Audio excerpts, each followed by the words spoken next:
Clip number 788۔ اس clip میں آپ قرآن پاک کی سورہ مریم کی آیت نمبر 58 سے 59 تک کی تلاوت، ترجمہ اور تفسیر قرآن صراط الجنان سماعت فرمائیں گے۔ بسم اللہ الرحمن الرحیم۔ ترجمہ، اللہ کے نام سے شروع جو نہایت مہربان رحمت والا ہے۔ اولئک الذین انعم اللہ علیہم من النبیین من ذریۃ آدم وممن حملنا مع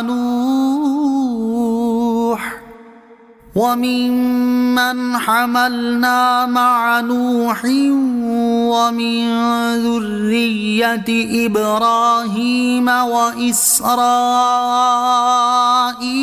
وممن هدينا واجتبينا إذا تتلى عليهم آيات الرحمن خروا سجدا وبكيا۔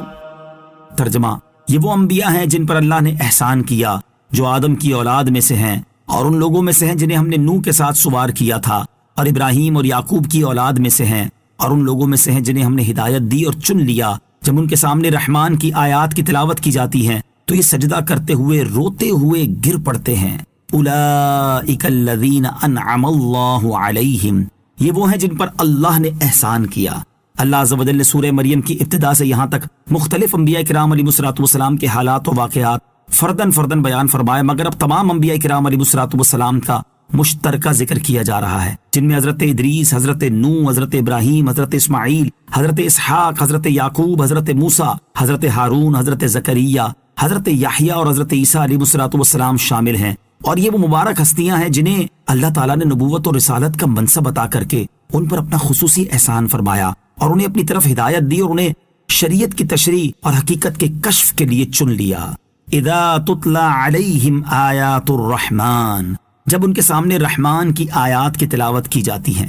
اس آیت سے مراد یہ ہے کہ اے لوگو، تم سے پہلے انبیاء کرام علیہ الصلوۃ والسلام نسبی شرافت میں بلند مرتبہ رکھنے، نفس کے کامل ہونے اور اللہ تعالیٰ کی بارگاہ میں قرب کے مقام پر فائز ہونے کے باوجود جب اپنے اوپر نازل ہونے والی کتابوں میں اللہ تعالیٰ کی آیتیں سنتے تو اللہ تعالیٰ کے خوف سے رویا کرتے اور سجدے کیا کرتے تھے۔ تو تم بھی ان کی سیرت پر عمل کرو، اور جب قرآن کی آیتیں سنو تو اللہ تعالیٰ کے خوف سے گریہ وزاری کیا کرو۔ فخلف من بعدهم خلف اضاعوا الصلاة واتبعوا الشهوات فسوف يلقون غيا۔ ترجمہ، تو ان کے بعد وہ نالائق لوگ ان کی جگہ آئے جنہوں نے نمازوں کو ضائع کیا اور اپنی خواہشوں کی پیروی کی، تو ان قریب وہ جہنم کی خوفناک وادی غی سے جا ملیں گے۔ فخلف من بعدهم خلف، تو ان کے بعد وہ نالائق لوگ ان کی جگہ آئے۔ اس آیت میں انبیاء کرام علیہ الصلوۃ والسلام کے بعد آنے والے ناخلف اور نالائق لوگوں کی دو خرابیاں بیان کی گئی ہیں۔ نمبر 1، انہوں نے نمازیں ضائع کی۔ اس سے مراد فرض نمازیں چھوڑ دینا یا نماز کا وقت گزار کر نماز پڑھنا مراد ہے، مثلا ظہر کی نماز عصر میں اور عصر کی مغرب میں پڑھنا۔ نمبر 2، اپنی خواہشوں کی پیروی کی، یعنی انہوں نے اللہ تعالیٰ کی اطاعت پر اپنی نفسانی خواہشات کی پیروی کو ترجیح دی اور اللہ تعالیٰ کی اطاعت کرنے کی بجائے گناہوں کو اختیار کیا۔ ایسے لوگوں کے بارے میں حضرت عبداللہ بن مسعود رضی اللہ تعالیٰ عنہ سے روایت ہے، اور یہ مسلم شریف کی حدیث ہے کہ رسول کریم علیہ الصلوۃ والسلام نے ارشاد فرمایا، اللہ تعالیٰ نے مجھ سے پہلے جس امت میں بھی جو نبی بھیجا، اس نبی کے لیے اس امت میں سے کچھ مددگار اور اصحاب ہوتے تھے جو اپنے نبی کے طریقہ کار پر کاربند رہتے۔ پھر ان صحابہ کے بعد کچھ نالائق لوگ پیدا ہوئے جنہوں نے اپنے کام کے خلاف بات کی اور جس کا حکم دیا گیا اس کے خلاف کام کیا، لہذا جس شخص نے ہاتھوں سے ان کے خلاف جہاد کیا وہ مومن ہے، اور جس نے ان کے خلاف زبان سے جہاد کیا وہ مومن ہے، اور جس نے دل سے ان کے خلاف جہاد کیا وہ بھی مومن ہے، اور اس کے بعد رائے کے دانے برابر بھی ایمان کا کوئی درجہ نہیں۔ نماز ضائع کرنے کی صورتیں اور 3 وعیدیں۔ اس آیت میں نماز ضائع کرنے کو سب سے پہلے اور دیگر گناہوں کو بعد میں ذکر کیا گیا۔ اس سے معلوم ہوا کہ نماز ضائع کرنا گناہوں کی جڑ ہے۔ نماز ضائع کرنے کی کئی صورتیں ہیں، جیسے نماز نہ پڑھنا، بے وقت پڑھنا، ہمیشہ نہ پڑھنا، ریاکاری سے پڑھنا اور نیت کے بغیر نماز شروع کر دینا وغیرہ۔ احادیث میں نماز ضائع کرنے کی بہت وعیدیں بیان کی گئی ہیں، ان میں سے 3 وعیدیں سماعت کیجیے۔ نمبر 1، بخاری شریف کی حدیث ہے، حضرت نوفل بن معاویہ رضی اللہ تعالیٰ عنہ سے روایت ہے، حضور اقدس علیہ الصلوۃ والسلام نے ارشاد فرمایا، جس کی نماز فوت ہوئی گویا اس کے اہل و مال جاتے رہے۔ نمبر 2، حضرت ام ایمن رضی اللہ تعالی عنہا سے روایت ہے، نبی پاک علیہ الصلوۃ والسلام نے ارشاد فرمایا قصدن نماز ترک نہ کرو، کیونکہ جو قصدن نماز ترک کر دیتا ہے اللہ عز و جل اور رسول علیہ الصلوۃ والسلام اس سے بری الذمہ ہے۔ نمبر 3، حضرت عقبہ بن عامر رضی اللہ تعالیٰ عنہ سے روایت ہے، نبی کریم علیہ الصلوۃ والسلام نے ارشاد فرمایا ان قریب میری امت سے کتاب والے اور دودھ والے ہلاک ہوں گے۔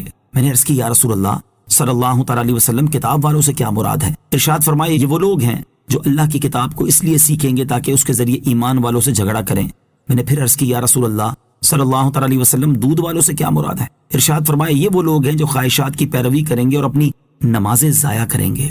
فسوف یلقون غیا، ان قریب وہ جہنم کی خوفناک وادی غی سے جا ملیں گے۔